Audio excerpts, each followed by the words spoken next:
যারা ভেন্ডি কৃষক ভাই তাদের জন্য আমার এই ভিডিওটা, কারণ আমি অনেক দিন থেকে ভেন্ডি করি, যাকে ঢেঁড়স বলে। আপনারা অবশ্যই ভেন্ডির জাত, সব রকম জাত লাগাবেন না, জাত লাগাবেন শান্তি। আর রোগবালাই কম।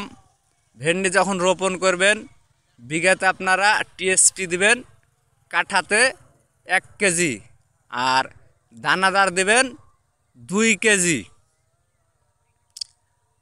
পটাশ বিঘাতে 5 থেকে 7 কেজি দিবেন, এর বেশি দিবেন না। আর বিঘা ভুঁয়ে আপনারা যদি পারেন তো গোবর সার, যাকে বলা হয়, 2 টলি করে দিবেন। এমন একটা জাত এই শান্তি দ্রুত ধরে এবং তার রোগবালাই একদম কম। আমার এই ভেন্ডিটা লাগানো আজ 35 দিন বয়স হয়েছে। অলরেডি ভেন্ডির প্রত্যেকটা কাণ্ডে কাণ্ডে ভেন্ডি। এখন ভেন্ডির বাজার ৭৪ থেকে ৮০ টাকা পাইকারি বাজার। ভেন্ডিতে বিষ একদম কম লাগে, কিন্তু ভেন্ডিটা লং টাইম থাকে, অনেক দীর্ঘদিন।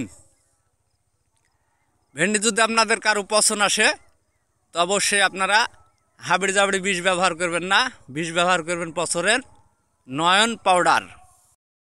আমার ভেন্ডির একটা বীজও মার নাই।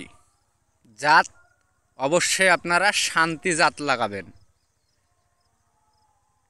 অনেক দিন থাকে এই জাতটা, লং টাইম, বাজারে মান ভালো। এখন বর্তমান ভেন্ডির বাজার পাইকারি ৭৪ থেকে ৮০ টাকা কেজি। আর আল্লাহর এমন একটা নিয়ামতপূর্ণ ফল, আপনি যদি আজ না তোলেন তো কাল এই ভেন্ডি বড় হয়ে যায়, আপনাকে ফেলে দিতে হবে, এমন একটা ফসল। অবশ্যই আপনারা যারা ভেন্ডি লাগাবেন, রোপণ করবেন, অবশ্যই জাত দেখে লাগাবেন শান্তি। একদম খরচ কম। ভেন্ডিতে মানুষকে তাজা করে দেয়। প্র্যাকটিক্যাল। যে ভাই, আমি রং কথা বলি না, আমি প্রত্যেক বছর আমার 1 বিঘা করে হলেও ভেন্ডি থাকে। তো অবশ্যই আপনারা জাত শান্তি লাগাবেন। আর অবশ্যই জমিতে আপনারা গোবর সার দিবেন বিঘা ভুঁয়ে 2 টলি। এখানে ভাই আমার 1 বিঘা মাটি ভেন্ডি আছে। ইনশাল্লাহ 1 বিঘা মাটিতে এখন আমার ভেন্ডি প্রত্যেক দিন, একদিন পর পর 2 মণ করে ভেন্ডি আসছে। গাছ কেবল আধাত করে গাছ হয়েছে। তো অবশ্যই আপনারা ভুল করবেন না, জাত চিনতে ভুল করবেন না, জাতেই মাল। জান জুড়িয়ে যাবে, মন ভরে যাবে ভাই। অবশ্যই আপনারা ভেন্ডির জাত লাগালে শান্তি লাগাবেন। শান্তি ছাড়া অন্য কোনো বীজ আপনারা রোপণ করবেন না।